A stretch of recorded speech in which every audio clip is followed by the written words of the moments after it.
A coisa que mais ficou deselegante, num podcast que a gente acompanhou, ele disse, pô, uma vez o João Kleber veio chegar pra mim, dizer como eu tinha que fazer o programa, como eu não tinha que fazer o programa, e ainda turma do gueto. Pô, o cara vem ensinar, o cara mora em Alphaville, vem me ensinar o que é ser do gueto. O Toninho nem era nascido, eu já era do gueto, porque eu nasci na Parada Inglesa, perto da favela. E eu sei a linguagem que os caras utilizam. Pra eu poder estar em Alphaville, eu tive que passar pelo gueto e eu sei a minha história. Quem me conhece desde criança sabe a história que eu tive. Pouca gente sabe que eu fui morador de rua e o Toninho nunca morou na rua e eu morei. Como foi pra você a saída do Toninho Tornado do programa? Segundo ele, saiu igual cachorro. Qual a sua versão da história? Olha, o Toninho, não, ninguém sai de algum lugar como igual cachorro, até porque ninguém é animal, né? Então, o Toninho foi um cara que a gente teve o privilégio de ter no programa. Quando ele veio trabalhar com, inclusive eu o vi num programa como assim, não mostrando todo o talento que ele tinha, o potencial que ele tinha. Eu falei pro Rafael, entre em contato com esse rapaz aí, descola ele aí, vê. O Toninho, quando chegou no meu programa, ele era porteiro de prédio, mas com um talento brutal de humorista. Então, é aquilo que eu te falei, você tem que saber descobrir talentos, né? E eu tive esse privilégio de poder ter o Toninho como talento no meu programa. E o Toninho, quando você fala do Toninho Tornado, você fala de quê? Toninho Tornado, programa do João Kleber, né? Até então ninguém sabia quem era o Toninho Tornado. Então o programa abriu a porta, a Rede TV abriu a porta para ele. Só que eles recebiam, por determinação da emissora, cachês por programa. Era por apresentação, por trabalho, por job, como tá na moda agora falar, né? Então ele gravava o programa, gravava a pegadinha, ele recebia pela pegadinha. Aí ele pedia, até, pô, olha aí, dá pra botar eu pra fazer mais, pra eu poder fazer uma graninha. O Rafael falava pra mim, João, e aí? Pô, lógico, o Toninho vai muito bem, ele manda bem pra caramba. E tem talento, tem que mais, quanto mais você puder pegadinha, aquilo que eu digo sempre, o sucesso dele é o meu. Quanto mais ele fizer sucesso, melhor pra mim. Aí vai colocando. Só que em determinado momento ele pediu para ser contratado oficial da emissora. Aí ele falou diretamente com o Rafael, que é o diretor do programa, depois o Rafael passou para mim e eu mandei chamá-lo. Aí eu disse a ele o seguinte, ô Toninho, é o seguinte, eu não sou dono da emissora, mas eu vou, quanto você quer ganhar? Ele falou, X, ok, vou levar a direção da emissora, eu mando no meu programa, mas eu não mando nas finanças da emissora. Aí tem todo o departamento financeiro, tem a direção artística, tem o RH, então, né? Muito bem. Aí eu levei, a direção falou que não, podia dar um outro valor, aquele não. Ele, Bom, aí ele começou a usar as pegadinhas do programa nas redes sociais dele, no YouTube dele, aquela coisa.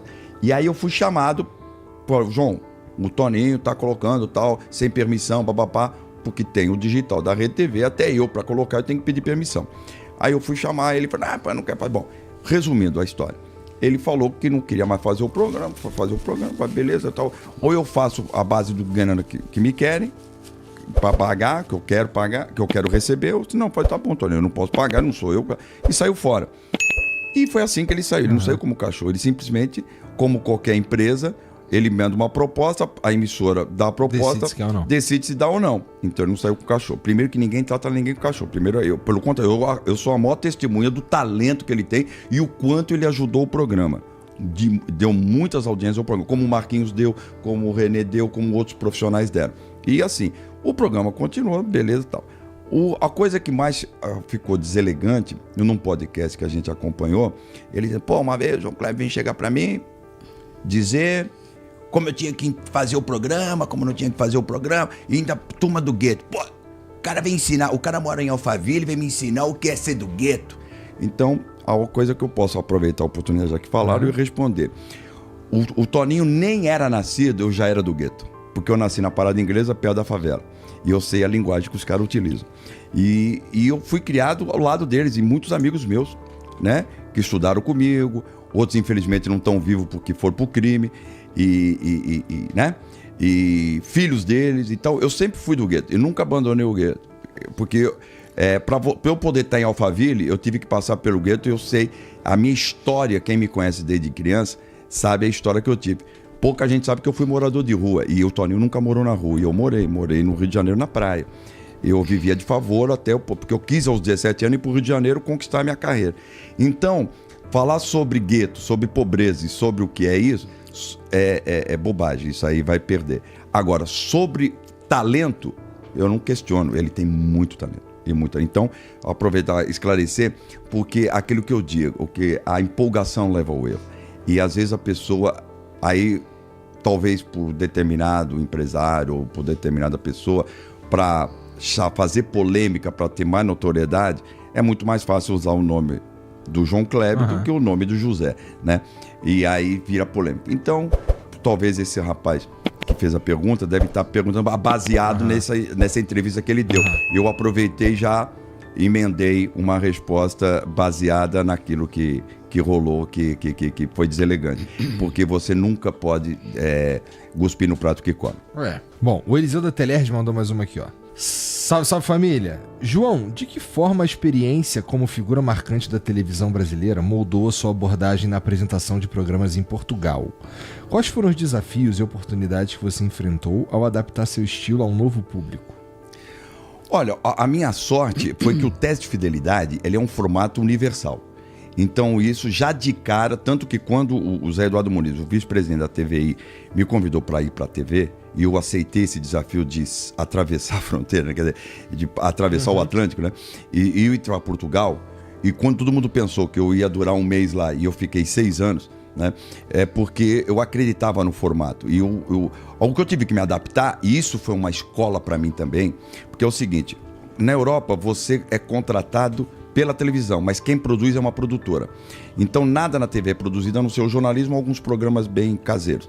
Então, eu comecei a ter uma nova experiência, sim, aí sim, como profissional, por bastidor, como diretor, como produtor, que foi trabalhar com produções independentes. E o que é a produção independente? Eu sou contratado da televisão, mas o meu formato é produzido por uma produtora que a televisão escolheu. E eu tenho que também supervisionar eles sobre o produto deles, porque a televisão está pagando aquele valor. Então, por exemplo, cada programa meu custava lá, um exemplo, 10 mil euros por programa. Então a produtora, se levasse 8 horas, ou 10 horas, ou 20 horas, só ficava 10 mil euros. O prejuízo acima disso é a responsabilidade da produtora. Então eu tinha que gravar 2 programas em 8 horas para poder ter o dinheiro, poder valer bem para a produtora não ter prejuízo. Então eu conhecia desde o estagiário, desde o porteiro da produtora, até o diretor do programa que dirigia. Então ali foi uma experiência diária que eu tinha em produções independentes, né? Então isso foi uma escola que eu tive, que eu aprendi, desenvolvi e tento trazer para a Rede TV essa coisa de terceirizar alguns fatores. Por exemplo, programa, a parte operacional de externa, porque além de ficar mais em conta e dá mais produtividade. Então, e você abre mais mercado de trabalho. Você abre o mercado de trabalho. E mais pessoas estarão empregadas, né? E uma coisa que me emocionou muito, quando completou 1 ano de programa do Fiel em Fiel em Portugal, que perto do Natal, no caso o Pedro Cardoso, que era o diretor de produção da Valentim de Carvalho, falou assim: João, vai ter uma festa assim, tal, eu queria que você fosse. Tá, beleza, fui festa de confraternização, chegou lá, a festa era pra mim. Aí eu peguei, porra, pra mim, que legal, bacana. Aí o cara pegou o microfone lá, o chefe da produção e tal, e disse o seguinte: olha, João, queremos agradecer a você, porque graças a você, porque você renovou por mais 1 ano, por mais 52 programas, o Fiel em Fiel aqui na produção Valentim de Carvalho, por mais 1 ano nós estamos empregados. Porque a produção independente é isso, se acaba o programa, se acaba aquele formato, se acaba aquela produção, as produções são desfeitas. E aí o cara vai ficar procurando aonde se encaixar melhor. Diferentemente de uma produção que é feita numa emissora de televisão, que o cara é contratado, se aquele programa acabar, ele é transferido para outro programa. E assim vai surgir, porque o sistema paternal. Sempre tem que ter um programa naquele horário. Exatamente. Não dá pra ter um horário sem um programa. Exatamente, perfeito. Então a produção vai ser desmembrada para aquele programa que vai entrar no horário. Então eu fiquei, foi uma outra experiência. Então isso me ajudou muito a ter a responsabilidade também de fazer bem feito. Porque eu estou gerando emprego e trazendo sustento a outras famílias. Então isso foi uma coisa, vivenciar fora do meu país, né? Isso foi muito legal. Isso foi uma experiência incrível.